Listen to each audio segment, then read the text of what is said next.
수영을 제가 다녔는데요. 수영을 다니면 그 라인이 있어요. 라인. 한 6개 라인이 있는데 그 라인이 무엇을 의미합니까?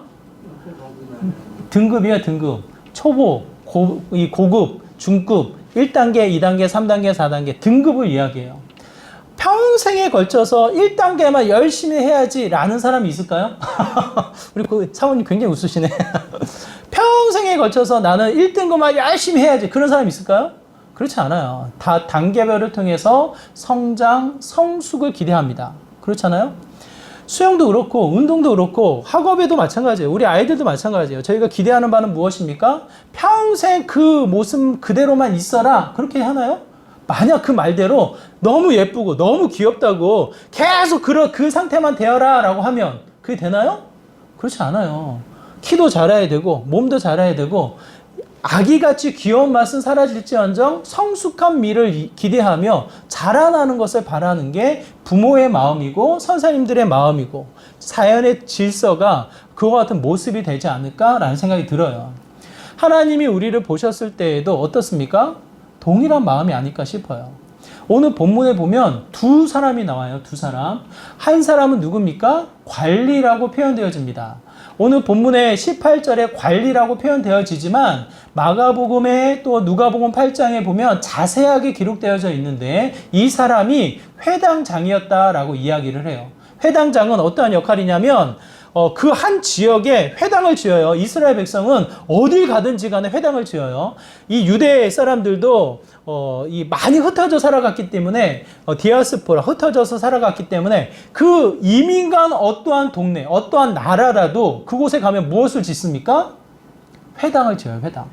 회당의 역할은 말씀을 가르치는 곳이고 또 때가 되면 말씀을 통해 제사를 드리는 곳, 예배를 드리는 곳이에요. 유대인들의 형태가 그래요. 그래서 이 회당을 관리하는 사람은 어떠한 사람이냐면 마치 옛날의 표현으로 따지면 서당의 서장과도 같은 분이셔요. 훈장과도 같은 분이세요. 그만큼 말씀을 가르치고 말씀만 가르치고 끝나나요? 그렇지 않죠. 그 마을의 대소사를 다루면서 가르치고 또한 분별하시면서 그 마을을 이끌어 나가시는 역할을 하는 분이 이 회당장의 역할이에요. 이 시대를 보면 대제사장도 있었고 바리새인도 있었기 때문에 아마 그들과 함께 한 마을의 리더로 세움을 받은 회당장의 역할이 되지 않을까 싶습니다. 그 이름을 가리켜서 야이로라라고 표현을 해요. 오늘 본문은 관리라고만 표현되어 있지만 자세하게 표현되어진 회당장이었고 그 이름이 야이로였다. 그 사람에게는 자식이 있었는데 외동딸 한 사람이 있었다. 그런데 문제가 발생되어진 게 그 딸이 사경을 헤매는 거예요. 여기저기를 쫓아다녀 봤지만 죽음의 이 문턱에 서서 더 이상 손쓸 길이 없는 상황에 예수님을 찾아온 회당장 야이로를 보게 되어집니다. 그 사람만 본 게 아니라 그 사람의 청을 따라 그 딸이 있는 집으로 향하고 있던 중에 누구를 만나게 됩니까? 12년 동안 혈루병에 앓고 있었던 여인을 만나게 되어져요.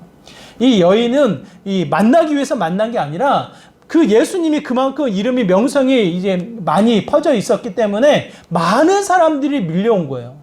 마태복음은 이 모든 상황을 설명하고 있지 않아요. 많은 사람들이 몰려온 와중에 이름도 모르고 누군지도 모르는 그 무리 중에 한 사람, 이 혈루병을 앓고 있는 한 여인. 사람들은 그 사람을 어떻게 봅니까? 부정한 여인으로 봅니다. 이 레위기 5장에 보면 구약의 역사를 통해서 그 혈루병을 앓고 있는 사람이 그 지역에 그 나라에서는 부정한 사람인 거예요. 누구와도 같이 나병 환자도 같이 저번에 살펴보았던 나병 환자도 같이 주변에 가까이 오면 당장 쫓아내는 가까이 오는 것을 허락지 않을 정도로 부정한 사람이라 여겨지는 자가 혈루병을 앓고 있는 여인이었어요. 이 여인도 마찬가지로 12년 동안 너무 앓고 알아서 더 이상 고칠 수 없는 방법을 찾지 못해서 유일한 방법으로 예수님을 따라 그 많은 사람들의 이 따가운 눈초리를 불구하고 아마 자기를 숨기지 않았을까 싶어요. 이 자신의 이 신분을 숨기고 그 무리 속에 포함되어져서 예수님을 만나기 위한 한 이 장면으로 여인이 예수님을 만나는 일이 벌어지고 있지 않았을까. 똑같이 이 두 사람을 통해서 하나님은 놀라운 역사를 일으킵니다. 죽은 자를 살리고 또 병든 자를 나으게 하시면서 하나님의 역사, 예수님의 전능하신 일을 펼쳐지게 하는데, 이 본문을 통해서 우리가 무엇을 보게 되어집니까? 예수님이 주목하는 자가 누구인가? 똑같이 예수님은 일하셔서 그 믿음의 화답이라도 하시듯 역사를 보이시지만, 예수님은 어떻게 해요? 그 마음을 비추셔서 한 여인을 주목해 나가는 형태를 보게 되어집니다. 오늘 본문에 보니까 뭐라고 기록되어져 있습니까? 22절의 말씀인데요. 우리 22절의 말씀 함께 보도록 하겠습니다. 함께 읽겠습니다. 시작. 예수께서 돌이켜 그를 보시며 이르시되 딸아 안심하라 내 믿음이 너를 구원하였다 하시니 여자가 그 즉시 구원을 받으니라. 아멘. 그 많은 무리들 중에 누군지 알 수 없어요. 심지어 베드로는 이 많은 사람들 중에 밀려서 누가 이렇게 살짝 옷깃을 밟았나 봅니다. 때로는 옷깃을 잡았나 봅니다. 예수님 아무 일 아니에요. 그냥 빨리 가는 게 가세요. 이 베드로가 했단 말이에요. 그런데도 불구하고 예수님은 주목하셔요. 아니다. 나에게 능력이 나가는 것을 알고 누군가 나를 만졌다. 의도적으로 내 옷을 만지며 내 능력이 나가는 걸 알고 만졌다라고 그 여인을 주목해서 나타납니다. 제가 말씀드렸죠. 그 여인이 드러나면 돼요, 안 돼요? 드러나면 돼요, 안 돼요? 안 돼요. 부정한 여인이에요. 그 당시에는 부정한 여인이 같이 있고 혹여나 그 사람과 접촉을 하게 되어지면 그 부정함이 옮겨진다고 해서 그 부정한 사람을 죄인 취급하고 그 부정한 사람을 병균 취급하면서 거리를 두었던 상황이란 말이에요. 그 여인이 드러나면 안 된다고요. 그런데 굳이 예수님이 어떻게 하십니까? 만졌다는 거예요. 그 여인을 찾아내라는 거예요. 그러니까 가던 이 바쁜 일정에도 불구하고 멈춰서서 모든 무리가 웅성웅성 거립니다. 누구냐고. 그러다가 그 여인이 참지 못해 자신을 드러내며 자신의 모습을 나타나게 됩니다. 사실은 내가 이런 여인이라고, 이런 상황이지만 정말 그분을 의지해서 내가 손을 내뻗어놓으라고 이야기할 때 예수님이 그 모든 상황을 듣고 받아들이면서 뭐라고 이야기합니까? 딸아, 안심하라. 이 모든 상황에 두려워하지 말아라. 네 믿음이 너를 구원하였다. 그 여인의 믿음을 주목해서 말씀을 하셔요. 그러면 또 한 사람 나오잖아요. 그 한 사람이 누굽니까? 누구예요? 회당장 야이로. 그야말로 말씀을 가지고 그 많은 사람들에게 영향을 끼치며 자신의 역할을 감당하고 있었던 사람. 권위 있고 존경이 있고 그래도 삶의 패턴이 있고 나름대로는 이 영향력이 있었던 그 사람에 대한 믿음에 대한 내용은 어떻게 하십니까? 전혀 언급이 없으시죠. 마태복음에서는 마태가 그의 믿음을 18장에서 소개를 할 뿐 예수님이 그 믿음을 주목하지 않으셔요. 오늘 본문 말고 누가복음 8장에 보면 그 믿음을 주목해서 이렇게 표현을 합니다. 한번 같이 읽어보기 바라요. 누가복음 8장 50절의 말씀입니다. 우리 함께 읽겠습니다. 시작. 예수께서 들으시고 이르시되 두려워하지 말고 믿기만 하라. 그리하면 딸이 구원을 얻으리라 하시고. 야이로에게 하시는 말씀이에요. 무슨 소식을 들었어요, 야이로가? 죽었다는 거예요. 그 딸이 죽었다는 소식을 들으니 얼마나 마음이 점이 오고 아프고 심히 그 마음이 괴롭겠냐고요. 그 마음을 가리켜서 두려워하지 마라. 두려워하지 마라. 뭐라고요? 자, 여기서 야이로가 믿음이 있었습니까? 없었습니까? 예? 여러분 잘 생각해 보세요. 믿음이 없이 예수님을 찾아와요? 18절의 말씀, 우리가 읽은 18절의 말씀을 우리 같이 읽어볼게요. 마태가 이 관리를 소개하면서 하는 말이에요. 마태가 소개하는 말입니다. 18절의 말씀 같이 읽습니다. 시작.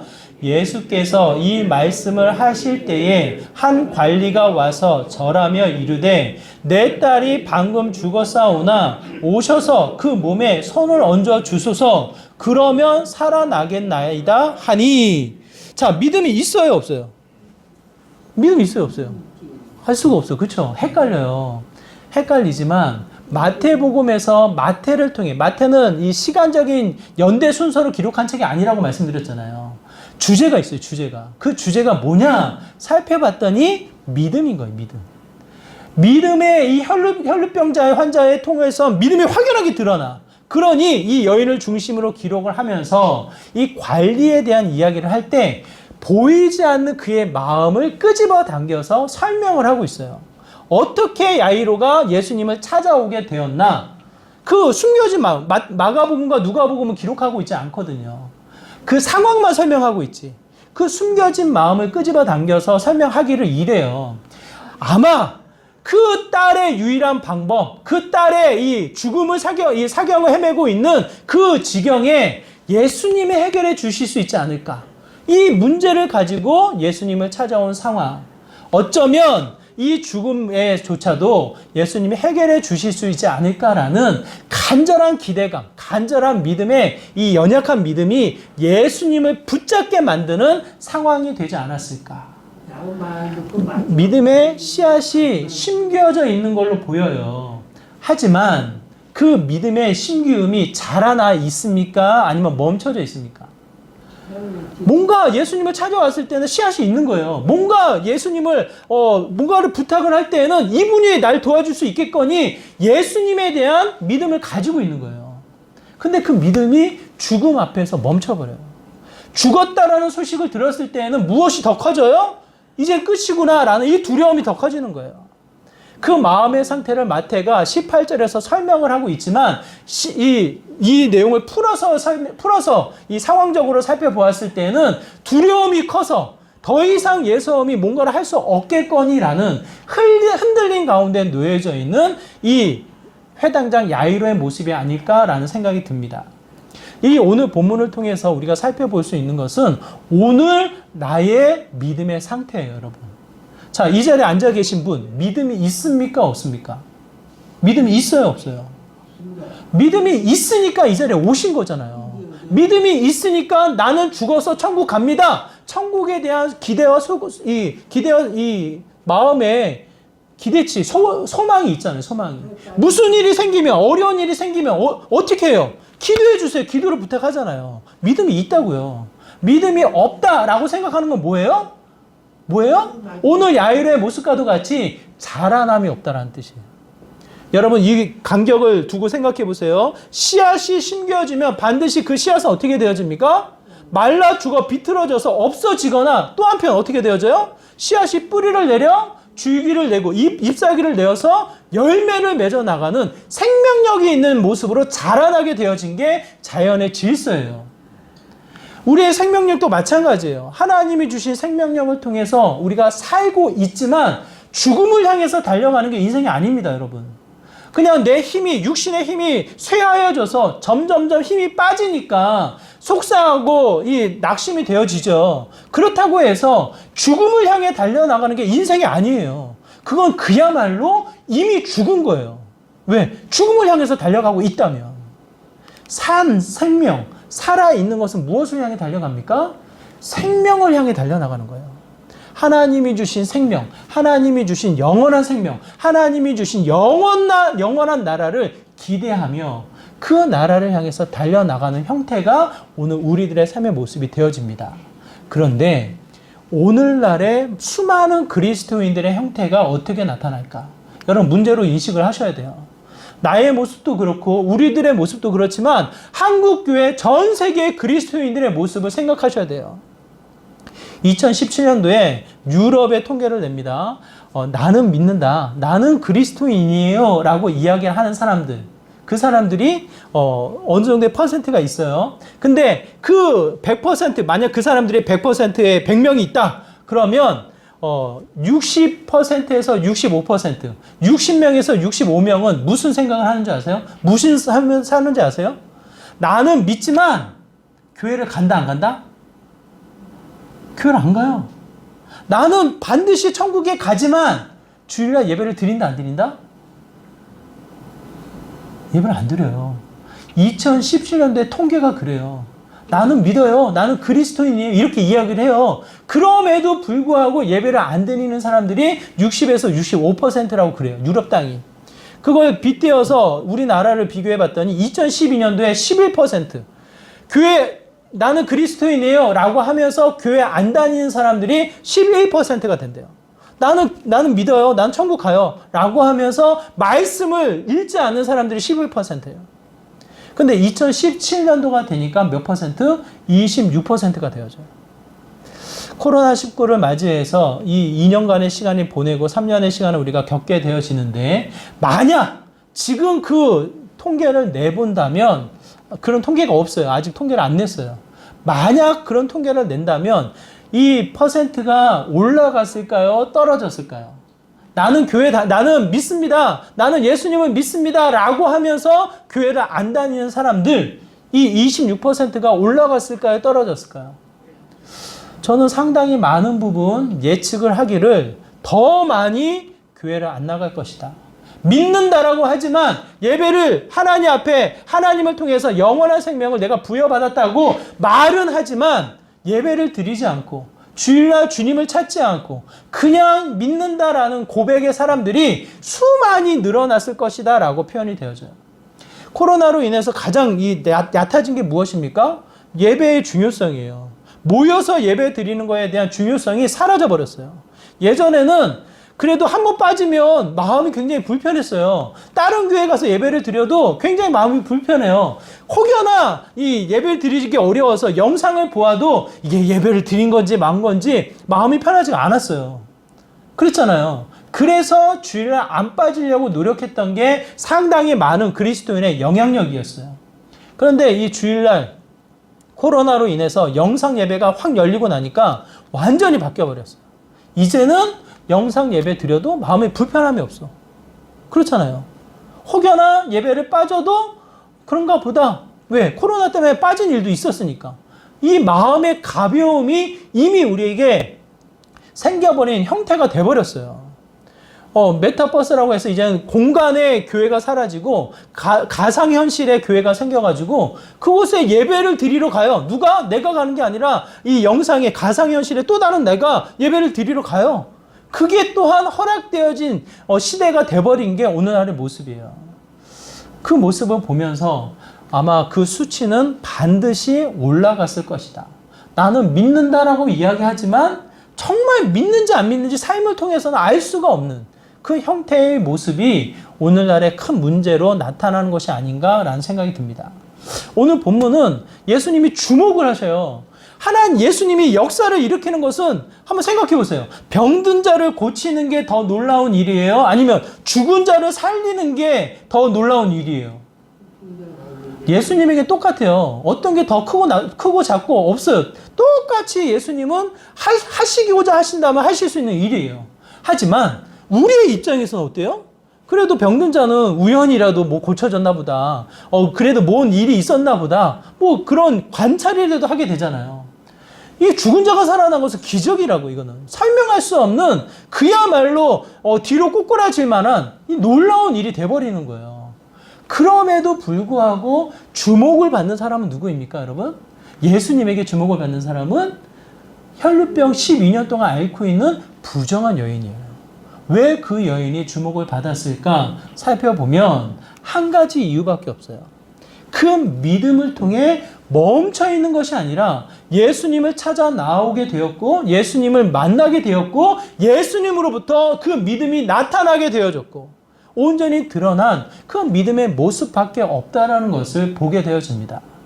그렇다면 여러분 잘 생각하시기 바라요. 나의 믿음은 어떠한 모습일까? 상당히 우리 현재의 그리스도인의 믿음을 생각해 보면 제한적이고 멈춰있는 형태가 되지 않을까 싶어요.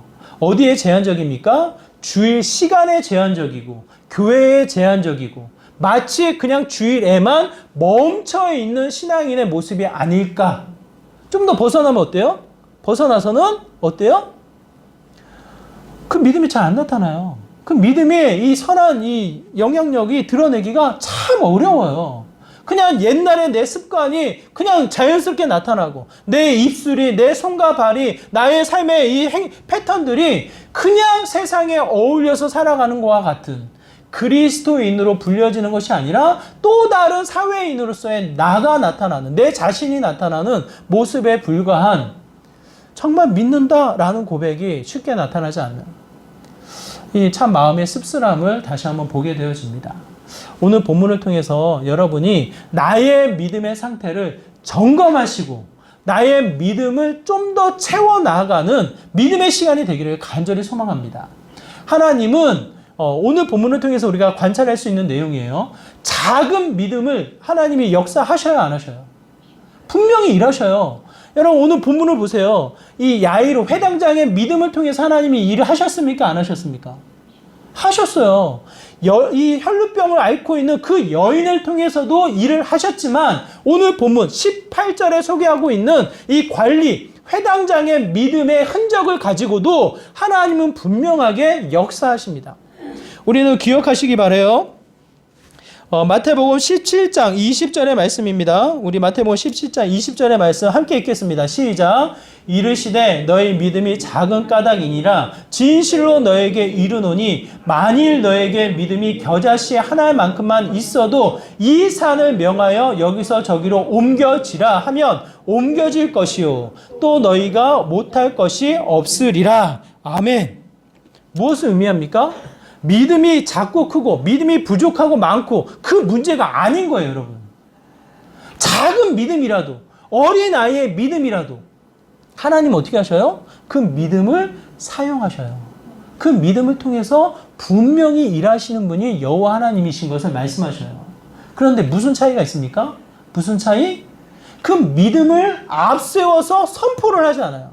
그 믿음을 앞세워서 일을 하지 않는 게 문제인 거예요. 여러분 기억해 보세요. 요한복음 11장 한번 생각해 보세요. 요한복음 11장에 무슨 사건이 나오냐면 죽은 나사로의 사건이 나옵니다. 그 죽은 나사로의 사건으로 인해서 누가 슬퍼합니까? 그 누이들인 마리아와 마르다가 슬퍼해요. 그렇잖아요. 오빠가 죽었으니, 사랑하는 오빠가 죽었으니 안 슬프겠어요? 슬퍼요. 그 소식을 듣고 예수님이 뒤늦게 도착을 하십니다. 예수님이 오셨다라는 소식을 듣고 마르다가 뛰쳐나가요. 예수님을 맞이해요. 맞이하면서 하는 말이 무슨 말입니까? 예수님이 계셨다면, 이 자리에 계셨다면 뭐예요? 죽지 않았을 텐데요. 예수님에 대한 믿음을 이야기해요. 그렇잖아요. 예수님이 계셨다면 우리 오빠가 죽을 만한 병에 걸렸어도, 죽을 만한 상황이 있어도 죽지 않았을 거라고 이야기를 해요. 예수님이 그 이야기를 듣고 이야기합니다. 죽은 자가 그냥 죽은 것이 아니다. 반드시 부활해서 살아날 것이다. 죽은 자가 일어날 것이고 산 자도 그 죽음을 맞이하지 않고 영원한 생명, 부활을 경험하게 될 것이다 라는 부활의 영광을 말씀하셔요. 그 얘기를 듣고 마르다가 어떻게 반응합니까? 맞습니다. 죽은 자가 다시 주님의 때에 영원한 생명으로 부활할 것을 내가 믿습니다 라고 이야기를 해요. 믿음이 있어요, 없어요? 누구보다 믿음이 깊지 않아요? 거기에 마리아는 예수님이 오셨다는 얘기를 듣고 뛰쳐나오지도 않아요. 아마도 이 슬픔을 좀 마음을 진정시키고 나온 것 같아요. 뒤늦게 나온 마리아가 똑같이 이야기를 합니다. 예수님이 계셨으면 우리 오빠가 죽지 않았을 거라고. 이 마음의 비통과 마음의 이 처절함, 이 평생 이 고생하다가 죽음을 맞이한 나사로를 통해 이 비통한 마음을 호소를 해요. 그 우는 모습을 보고 예수님의 마음이 어떨까요, 여러분? 예수님의 마음이 이렇게 표현되어져 있습니다. 요한복음 11장 33절의 말씀. 우리 한번 같이 읽어볼까요? 예수님의 마음이에요. 예수님의 마음을 생각하시면서 같이 읽겠습니다. 시작. 예수께서 그가 우는 것과 또 함께 온 유대인들이 우는 것을 보시고 심령의 비통이 여기고 불쌍히 여기사. 심령의 비통이 여기시고 불쌍히 여기셨다. 이 예수님의 마음이 무슨 마음일까요, 여러분? 헤아리셔요? 예, 우리를 보고 우리를 향한 이 예수님의 마음 똑같은 마음 아니실까요? 죽은 나사로로 인해서 마음이 비통하셔요? 죽은 나사로를 보지 못하니까 마음에 이 슬픔이 가득하셔요? 이 마음을 찢으며 그 아픔을 드러내십니까? 왜 마음이 그렇게 아파하시냐고요? 왜 마음이 비통해서 이 눈물을 흘리시냐고요? 왜 그래요? 믿는다라고 하지만 그 믿음의 뭐예요? 열매. 오늘 이 문제 앞에 연결되어진 믿음의 상태가 나타나지 않잖아요. 과거의 믿음과 미래의 믿음은 있어. 분명 그 죽음 앞에 오셨으면 살았을 거라는 과거의 믿음, 다시 살아날 거라는 미래의 믿음을 고백을 해요. 그런데 오늘 죽은 이 죽음의 문제 앞에 믿음의 반응이 나타나냐고요? 그냥 울고 있잖아요. 오신 예수님을 탓하고 있잖아요. 믿는다라고 하지만 그 믿음이 분명히 있다라고 우리도 관찰할 수 있지만 오늘 그 문제 앞에서는 멈춰있는 상태를 보게 되어집니다. 그 문제 앞에 멈춰져 있는 모습 때문에 예수님의 마음은 아파요. 찢어져요. 다시 한번 그 마음이 어떻게 돼요? 슬픔과 고통으로 가득 채워져요.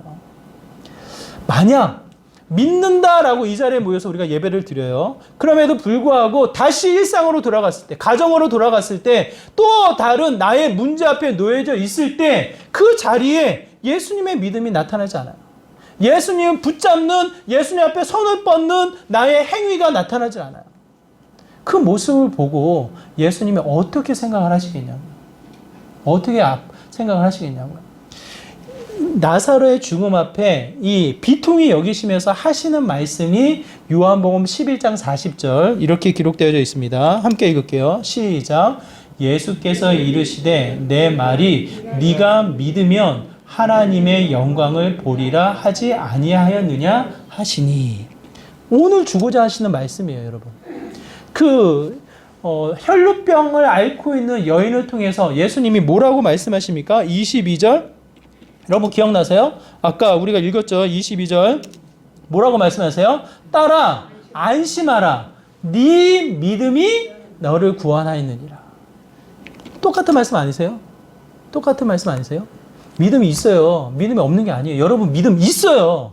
제가 보아하니 주일날 아침에 이 시간에 이 더운 날씨에 아이들을 끌고 또한 이 먼 데서 이 자리에 오신 거 믿음 있어서 오신 거예요. 의심하지 마세요. 근데 그 믿음이 멈춰버려요. 상황 앞에 멈춰버려요. 공간 앞에 영향력을 발휘하지 못해요. 너무 세상에 이 영향을 받아서 너무 내 이성이 똑똑해서 내 의지가 너무 커서 그냥 그 믿음이 한순간에 사라져버려요. 뭔가 하지 않으면 불안해.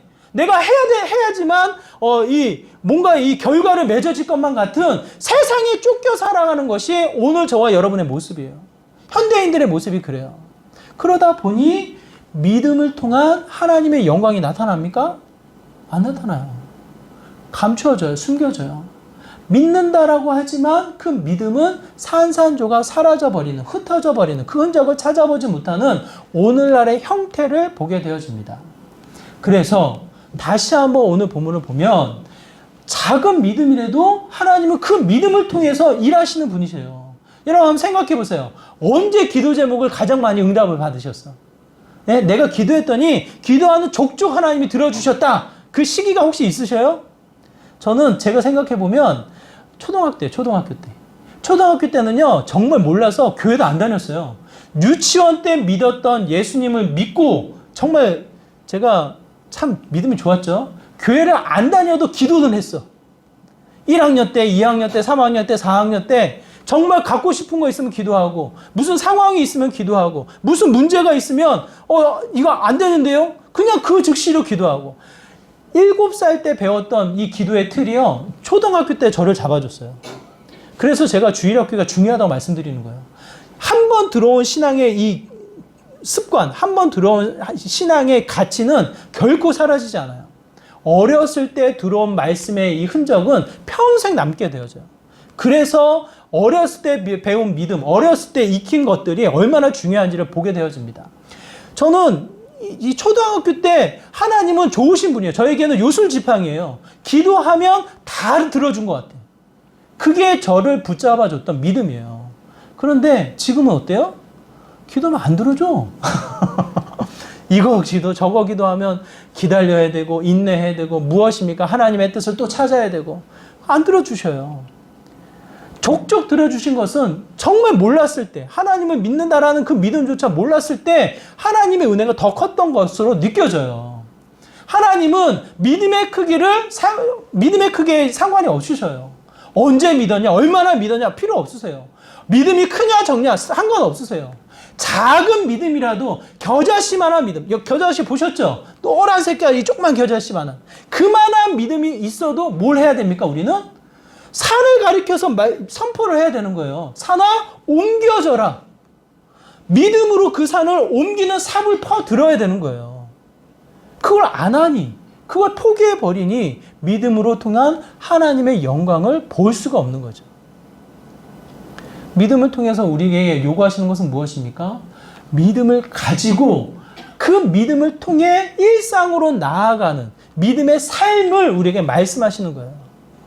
요즘 시대는 어떤 시대입니까? 세분화되어진, 구체화되어진 시대예요. 옛날에는 산수만 배우면 됐어. 그쵸? 저의 시대는 수학만 배우면 됐어요. 수학. 다른 거 없어요. 수학에 다 들어가 있어. 그런데 지금은요, 정말 용어도 알 수 없는 미적분에서부터 그게 다 세분화되어 있어가지고 자기가 해야 될 것만 선택해서 하게끔 되어줘요. 하나의 이 특징인데, 이 시대를 표현하는 특징이에요. 세분화되어져, 세분화. 모든 게 쪼개져서 한 부분만을 강조하고 그 부분만을 취해서 하게끔 만들어진 게 요즘 시대예요. 그 영향을 그대로 받다 보니까 여러분 어떻게 합니까? 말씀은 교회에서만, 믿음은 교회에서만, 그냥 교회에 제한적이고 교회에서만 하는 형태로 멈춰버리는 일들이 현대 그리스도인들의 문제예요, 여러분. 그러다 보니 한번 생각해 보세요. 믿으면 하나님의 영광이 나타나는데, 믿으면 모든 일들이 펼쳐지게 되어지는데 그 일들이 나타나게 되어집니까? 안 나타나요. 믿음의 실천, 믿음의 행위, 믿음의 삶이 뒤따르지 않기 때문에 그 믿음의 영향력조차도 멈춰버리는 것을 보게 되어집니다.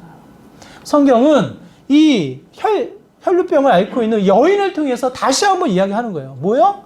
높은 지위, 믿음의 크고 낮은 필요 없다. 작은 믿음이라 할지라도 그 믿음을 통해 예수 그리스도의 옷자락을 붙잡을지언정. 그 한 가지 행위가 무엇을 나타냅니까?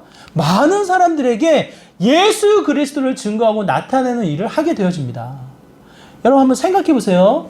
야이로를 통해서 죽은 딸을 살리셨어요. 얼마나 큰 일이냐고요. 근데 그 일을 통해서는 오늘 본문은 안 나타나지만 누가복음 8장 52절에 보니까 야이로에게 이야기를 해요. 뭐라고 이야기합니까? 이 소식, 이 죽은 자가 살아난 이 일을 이야기해라 말아라? 하지 말라고 이야기를 해요. 여러분 이게 말이 되냐고요. 이 죽은 딸을 살릴 때 3명의 제자하고 그 야이로하고 부모와 제한된 사람만 참여를 했단 말이에요. 그래서 죽은 딸이 살아난 것을 목격을 하고 그 사람들에게 이야기를 합니다. 이 일을 절대로 이야기하지 말아라. 제한을 시켜요. 왜 그래요? 하나님의 영광인데, 하나님의 영광을 나타내고 증거해야 되는데 왜 멈추게 하냐고요. 왜 그래요? 믿음의 흔적이 나타나지 않기 때문에. 작은 믿음으로 구원하셨지만 중간에 이 흔들리는 이 두려움을 쌓여져 있는 믿음의 흔적이 나타나지 않으니까 주목할 수도 없었고 그 자체를 이야기하지 않는 형태를 취하게 되어집니다. 오늘 본문은 혈루병 여인을 주목해요. 그 여인, 믿음아 너를 구원하였노라. 너의 믿음이 너를 구원하였노라 라고 표현을 합니다.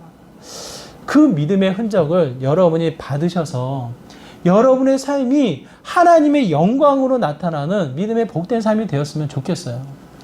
LS 산전을 다니셨던 한 장로님이 몇 주 전에 저희 교회를 방문하셨다 가셨어요. 그분이 오셨다 가신 이유는 나주로 내려가시기 위해서 내려가시다가 잠깐 들리셨어요. 왜 들리셨냐? LS 산전이 아마 여기 청주에 있나 봐요. 우리 집사님도 다니시는데 거기에 일을 하셔가지고 거기를 잠깐 들리셨다가 또 저희 교회도 들리고 또 저희 교회 이 임직 때 오지 못하셔가지고 겸겸해서 들렸다가 나주를 가시는 일이셨어요. 그분은 LS 산전을 은퇴하셨기 때문에 가실 이유가 없어요. 그런데 굳이 가신 이유는 그분이 그곳에서 근무를 하실 때 신우회, 믿는 사람들의 예배를 그토록 오래 섬기셨대요. 그래서 자기가 섬길 때 100명이 넘는 인원이 점심시간을 쪼개가지고 예배를 드렸다고 하더라고요.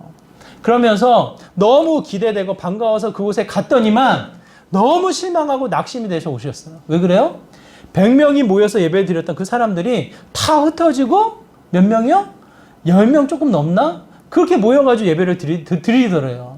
그래서 자기가 너무 낙심돼가지고 그때는 젊은이들이 그 자리 그 시간 쪼개가지고 찬양하고 예배드려 그래도 말씀 한 절 듣고자 모여서 함께 했던 그 순간이었는데 그게 너무 흩어져서 없어져가지고 너무 속상하다고.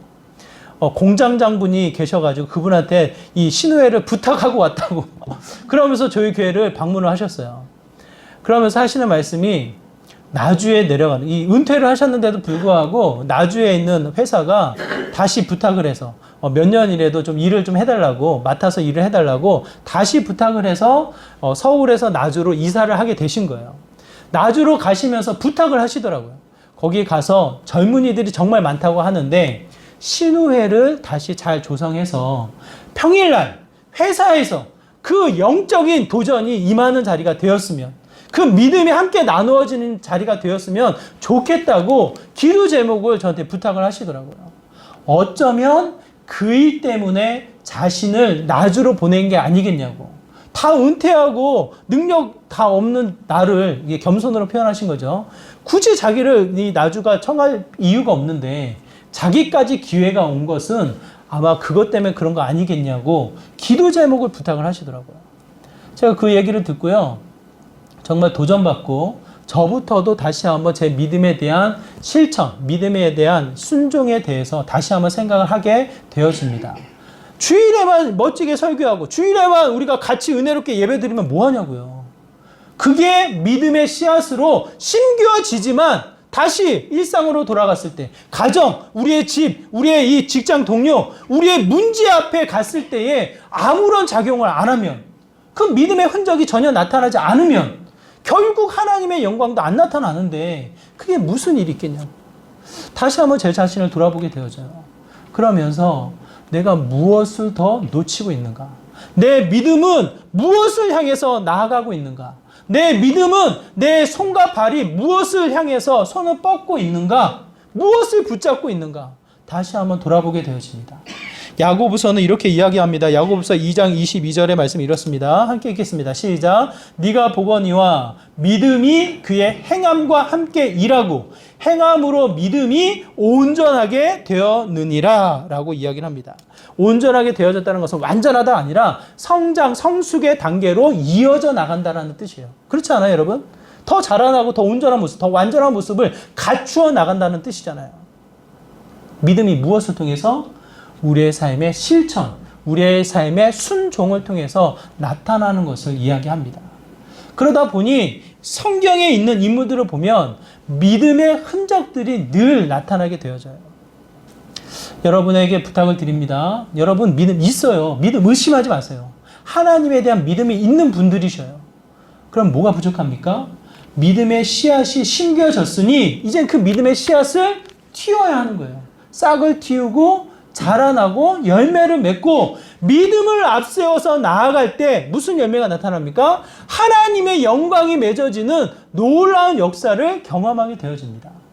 나의 수고로 뭔가를 성과를 얻고 나의 열심으로 뭔가에 이 도달하고 여러분 그거 만족하지 못해요. 결국 실망하고 낙심되어지고 세상이 여러분 가만히 내버려 두지 않아요. 하나를 넘으면 또 뭐가 있어요? 또 다른 하나의 산이 나타나요. 또 다른 하나의 산을 넘으면 어떻게 돼요? 또 다른 장막이, 또 다른 계곡이 우리를 힘겹게 만들어요. 그게 여러분이 산 인생이잖아요. 그 때때마다 무엇이 나타나야 합니까? 믿음의 흔적이 나타나요. 믿음의 흔적이 하나님의 영광을 맛보며 다시 한번 우리의 삶이 기쁨으로 누려지는 믿음의 복된 삶이 되어집니다. 다시 한번 부탁을 드립니다. 작은 믿음이라 할지라도 믿음을 탓하지 마세요. 나는 믿음이 없어서요. 나는 믿음이 아니에요.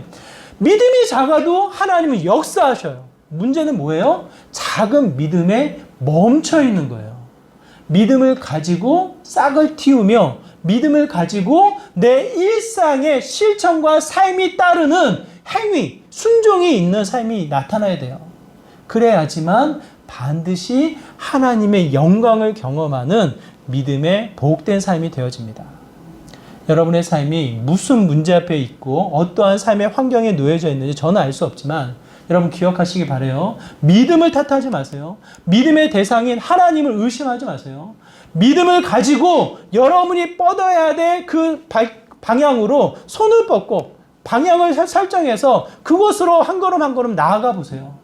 그럼 반드시 그 자리는 하나님의 영광이 나타납니다. 확신합니다.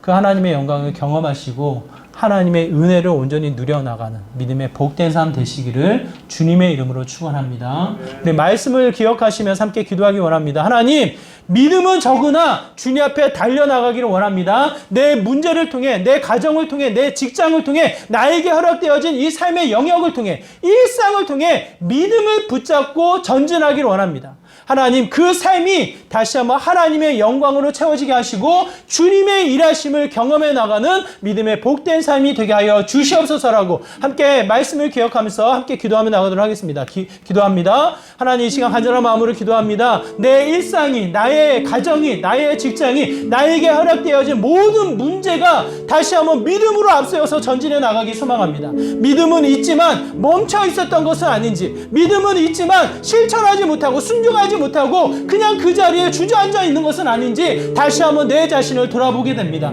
나를 향해서 비통하게 여기시며 아파하실 예수님을 다시 한번 기억합니다. 하나님, 주님 앞에 손을 뻗고 주님 앞에 방향을 설정해서 주님 앞에 달려나가는 믿음의 모습이 되기 소망합니다. 하나님, 일하여 주시고 주님의 믿음으로 앞세워 나갈 때 하나님의 영광이 채워지는, 하나님을 통해서 그 은혜가 채워지는 믿음의 복된 삶이 되게 하여 주시옵소서. 우리의 삶이 깨어나 믿음의 싹을 틔우고 믿음의 열매를 맺고 믿음의 순종과 실천을 통해 주님 앞에 달려나가는 믿음의 복된 삶 되기를 소망합니다. 하나님, 일하여 주시고 우리의 영혼이 깨어나는 하나님의 영광으로 가득 채워나가는 믿음의 귀한 삶 되게 하여 주시옵소서. 주님.